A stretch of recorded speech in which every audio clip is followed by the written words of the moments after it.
হয়েছে আর মাশাআল্লাহ করলা ওই যে ধরেছে। তো এই গাছটা একদম চারপাশে তাহলে দেখবে এখান থেকে আরো অনেক শাখা পোশাকা তোমার। তো চলে আসলাম আমি আমার ছাদ বাগানে। তো আজকে তোমাদেরকে একটা জিনিস দেখাবো, সেটা হলো আমার ছাদ বাগানে দেখো কত সুন্দর একটা করলা গাছ হয়েছে, আর করলা গাছের গোড়টা দেখো কত সুন্দর হয়েছে।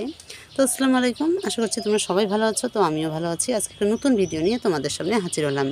তো আজকে আমি তোমাদের সঙ্গে শেয়ার করব করলা গাছ কীভাবে যত্ন করি সবজির খোসা দিয়ে, আর সব করলার গোড়ায় কী করতে হয় সেটা আজকে তোমাদের সঙ্গে শেয়ার করব।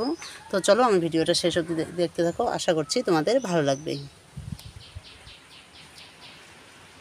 আজকে আমি তোমাদের সঙ্গে প্রথমেই দেখাই আমার ছাদ বাগানের করলা গাছটা। তো এই যে দেখো আমি এখানে গ্রো ব্যাগে দিয়েছি করলা গাছ। তো এখানে দেখো কত সুন্দর হয়েছে, আর মাশাআল্লাহ করলা ওই যে ধরেছে।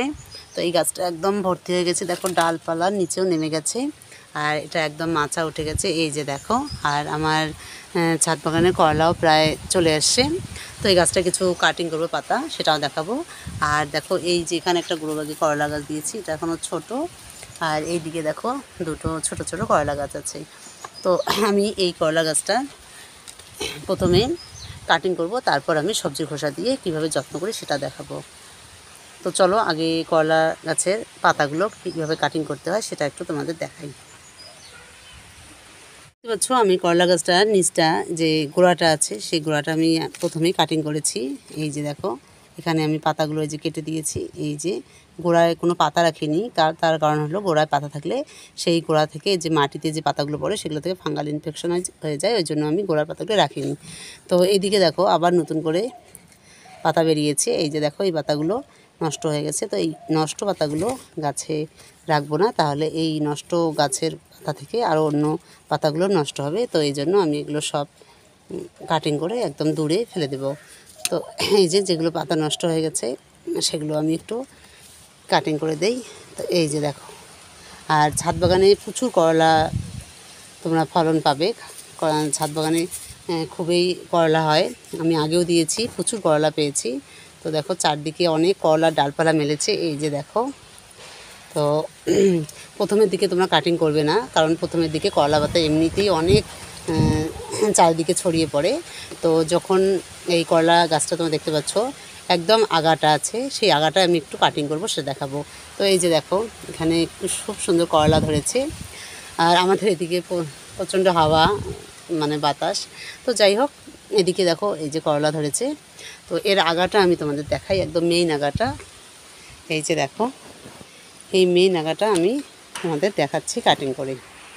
তো যেগুলো ছড়িয়ে ছিটিয়ে গেছে ওগুলো আর কাটিং করতে হবে না, কিন্তু যে করলার যে এই মেইন আগাটা আছে সেটা তোমরা কাটিং করে দেবে, তাহলে দেখবে এখান থেকে আরও অনেক শাখা পোশাকা তোমাদের করলার চারদিকে ছড়িয়ে পড়বে। আর প্রচুর করলা তোমরা এই ছাদ বাগান থেকেই পাবে, কিন্তু করলার একটু যত্ন করতে হয় ভালো করে। তো এই যে আমি কাটিং করে দিলাম, একদম পুরো আগাটা আমি কেটে নিলাম করলা গাছের। তো এখানে যে আগাটা কেটে নিলাম, এবার এই আগাটা থেকে এবার অনেক শাখা পোশাকা বেরিয়ে চারদিকে ছড়িয়ে পড়বে। আর এখানে আমি একটা সুন্দর মাচাও দিয়েছি। তো যাই হোক তোমাদের দেখালাম। আর যেগুলো পাতা পাকা ছিল সেগুলো আমি কেটে দিলাম। তো দেখো চারিদিকে করলার পাতা দিয়ে একদম ছড়িয়ে গেছে। তো এই যে গোড়াটা দেখতে পাচ্ছ, এই গোড়াটা আমি এবার কীভাবে সবজি খোসা দিয়ে যত্ন করি সেটা একটু দেখাই। তো চলো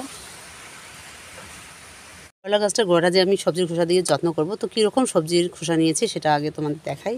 তো এই যে দেখতে পাচ্ছ এখানে আমি কিছু সবজি খোসা রেখে দিয়েছি, সেগুলো ডিকম্পোজ হয়ে গেছে। দেখো একদম খুব সুন্দর ডিকম্পোজ হয়ে গেছে। আর সবজি খোসায় প্রচুর পরিমাণে ক্যালসিয়াম, পটাশিয়াম, ম্যাগনেসিয়াম, সালফার মানে সব কিছু পুষ্টিগুণ তোমরা এই সবজি খোসার মধ্যেই পেয়ে যাবে। তো অনেকে রাসায়নিক সার ব্যবহার করে অনেক ফল পায়, কিন্তু আমরা যেহেতু ছাদে করি তো সেক্ষেত্রে আমরা রাসায়নিক সার যেহেতু ব্যবহার করি না, তো এই জন্য আমরা বাড়ির যে ঘরোয়া পদ্ধতিতেই জৈব সার ব্যবহার করি। তো এই জন্য আমি এখানে রেখে দিয়েছি সবজির খোসাগুলো। দেখো কতটা পরিমাণে ডিকম্পোজ হয়েছে। তো এটাই আমি এবার এই আমার করলা গাছে দিয়ে দিব, যাতে করলার কোনো খাবারের অভাব হয় না। তো তোমরা এরকম করে সবজি খোসা রেখে দিবে, দেখবে সবজি খোসাগুলো একটা জায়গায় রেখে দিবে, সেখানে ডিকম্পোজ হবে। তো তারপর তোমরা গাছে দিতে পারো, যে কোনো গাছে দিতে পারো। তো চলো এটা আমি কিভাবে দেই সেটা একটু তোমাদের দেখাচ্ছি। তো এই যে গোড়াটা দেখতে পাচ্ছ, এটা একটু আলগা করে নিই আমি, নিয়ে আমি এই যে তো আমি এই সবজির খোসাটা একদম সাইডে সাইডে চারপাশেই দিয়ে দেবো। তো এই যে দেখো আমি সবজির খোসাটা নিয়ে নিলাম, নিয়ে সাইড দিয়ে দিলাম। একদম গোড়া দিয়ে দেবো না, একদম সাইড করে দিয়ে দেবো। তো এই যে দেখো আমি সাইড করে সবজির খোসাটা দিয়ে দিলাম। তো তোমাদের এবার ভালো করে দেখাচ্ছি। এই দেখো আমি একদম সাইড করে দিয়ে দিলাম, মাঝখানটা একটু ফাঁকা রাখলাম। তো এবার আমি এখানে এর উপরে মাটি দিয়ে ঢাকা দেব। তো এই যে দেখো আমি এটা কিছুটা পরিমাণে মাটি নিয়েছি, সেটা দিয়ে এবার এখানে ঢাকা দিয়ে দেব চারিদিকে।